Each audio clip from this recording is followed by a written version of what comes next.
Hello everyone. Today we're gonna do this live because I don't have time to edit anymore. I'm too busy with my two restaurants. We're in the campus right now. The restaurant you saw on my channel in the last few months, it's open, it's running, it's quite busy as well. We don't really have time to do anything else. Right now my days are about 12 to 13 hours. It's kind of very busy here actually because we have two floors. So the two floors are packed every night and we close late. It's 2 a.m. as you can see behind me. Business is good. I'm very happy with the result of what happened here.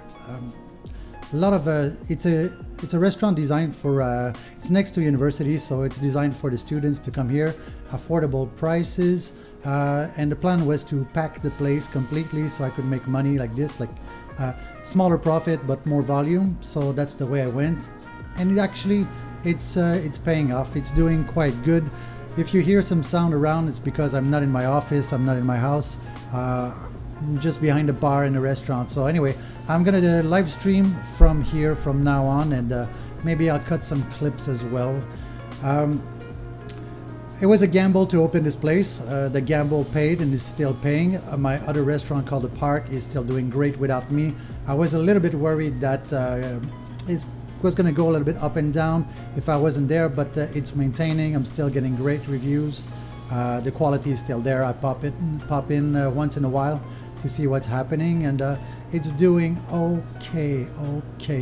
We're gonna jump right into this new segment, which is called Answering a Question.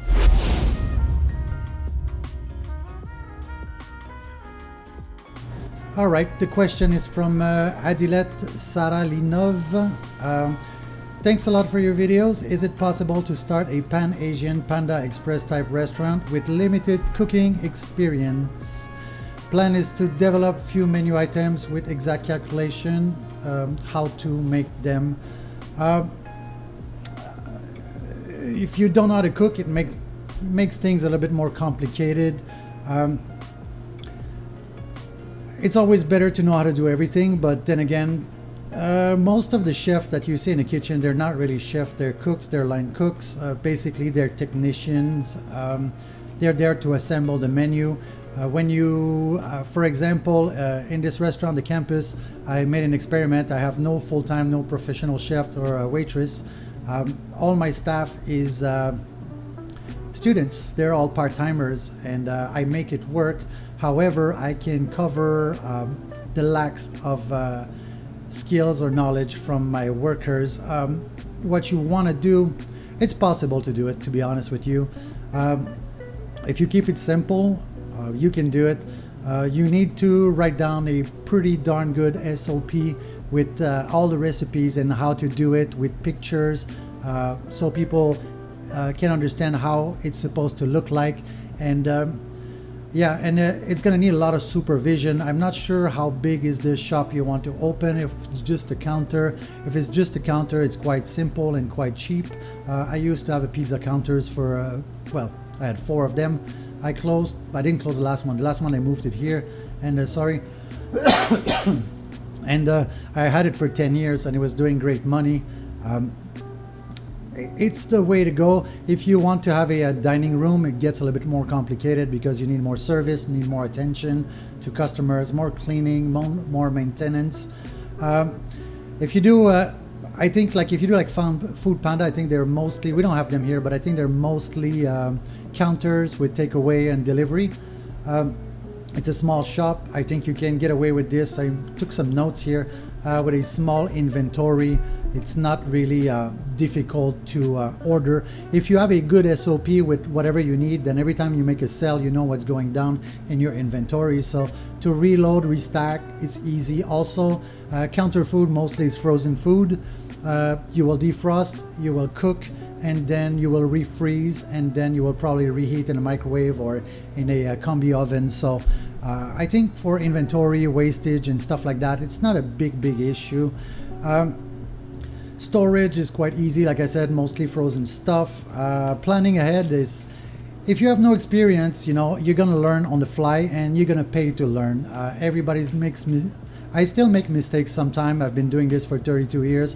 This is restaurant number 11, and sometimes I still screw up. So don't worry about it too much. It just costs a little bit of money to learn and not redo the same mistake.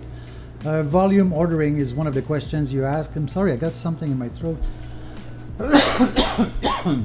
Yeah, volume ordering is not really a biggie for you because if it's a small shop, you won't have room to volume order. And most companies, suppliers, they deliver every day or twice or 3 times a week. Plus, if you have too many freezers or too many storage, then you're going to pay more in electricity and you're going to lose space in your restaurant that you could give to customers. You were talking about the equipment, Food Panda. I'm not really sure. I'm not sure what they do or how they do it, but I don't think there's much equipment in there. I think it's mostly microwaves and combi ovens. There's not much. Maybe a hot table, a steam table. It's called hot table in English. I don't think it's a big issue here. I think that the keys to the success of your place is going to be your product quality. It's hard to get a customer inside your restaurant. If he's in the restaurant, you want to keep him in, and you want him to come back. So that's one of the most difficult parts. So it's a product quality, also pricing. I don't know where you live, so I'm going to shoot in the dark here. I don't know how much people have to spend. So to make it work for you, you got to make sure that you're priced right. It's one of the big questions you will have to ask yourself. If the price that your customers are willing to pay, is there money left for you to make a margin? This is how I build all my menus. I look at how much. I never decide I'm going to build a burger restaurant there or a steak restaurant there or something like that. What I do usually is I pick a location where I know it's busy and there's a lot of traffic, and then I look at how much money in that area people have to spend, and then I'm going to build a menu and a concept around that idea. So I build my restaurant a little bit. Some people, they have a dream and they build a restaurant and they outprice their customers and they go bankrupt. That's, I think, it's 20% of the 60% that closes every year. I go the other way around. I start with the price and then I work a menu. Down that way. In your restaurant, you will need a lot of consistency, and that's going to be on you to supervise everything that is done. If your restaurant, one day the food is awesome, and one day the food is crap, and one day the food is just medium, then your customers are not coming back. I know I would never go back to a restaurant that has no consistency because I'm not sure if it's going to be good or not good. Again, we go back to location. Location is everything. You have some restaurants that are destination, but it's your first experience, so I don't think you're going to be a destination because you have no, how to say, very sorry about this. You have no reputation points, so people are going to try you. They're not going to go find you. It's a little bit different here.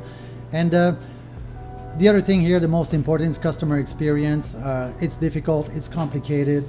Talking to customers is not like talking to your friends. You can't be Mr. Cool. You need to have authority. You need to be able to negotiate emotionally with your customers. When people say that the customer is always right, I don't think that's right, but you're going to learn something while you're going to do it. You're going to make your customer think that he's right even though he's wrong. So, for example, if he says, I want marmalade on my toast, and you don't have marmalade, well, then you have to work it out with him in his mind to make him understand that maybe applesauce is better than marmalade, and your applesauce is special. I don't know. Anyway, that's going to come with experience. Like I always say, I probably have the best 2-minute conversation on this planet. Customer comes in, make him feel comfortable. He sits down, help him with the menu, suggest some items, go back, revisit him, make sure everything is okay. And if it's not okay, then adjust. If it's okay, then send a little something, a little drink or ice cream on top, especially if it's a first visit. Have a little chat with him or her, and you build a relationship with your customers instead of just being a come in and get out. But then again, your concept would be more like a Panda Express, so I'm not sure how much relationship you can do with your customers. Customers pop in, pop out. It's very, very different. I'm gonna drink some water because I'm really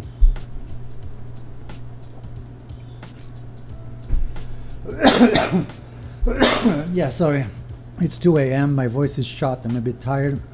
Have you noticed I don't even bottle with glasses anymore now. I just drink water from a bottle because I drink so much water. I don't drink alcohol in my restaurants. So I hope that this kind of helps you. If you have any more questions, you can leave them in the comment section. I think we had one more. Yeah, thanks a lot. Your content's super useful. You're saying here that you got a few recipes down to the ground, but worried about limited experience. Well, we went through this. Food storage, safety, we went through this. Management is going to be your biggest. There's no workers anymore. I don't know which country you're in, but that's why I don't have full-time here. Even if I paid him $10,000 a month, I can't get a chef in my restaurant. There's just no more chefs in the restaurant. There's like 10,000 restaurants in my city, and restaurants are closing because there's no staff. So when I opened this place, I took the gamble that I could make it work with part-timers, only students from the universities right in front of my restaurant. And for now, it's working pretty darn good. We should move on to the next segment, which is called Daily Operations.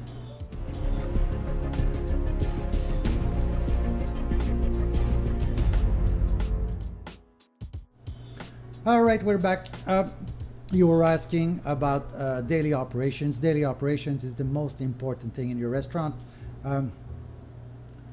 Everything goes through that. When you're going to open your place, right, you're going to think that it's all going to work out in a certain way, but it's not going to work out that way. It never does. I'm experienced. I have dreams and ideas, and when I open the door, 3 weeks later, we change everything. Like we change the holiday. We close 1 day a week. And we changed the holiday. It used to be Sunday, and now it's Monday because it's just better. So you're going to have to adapt. Your staff management is going to be crucial because customers don't forget bad service. They don't forgive bad service.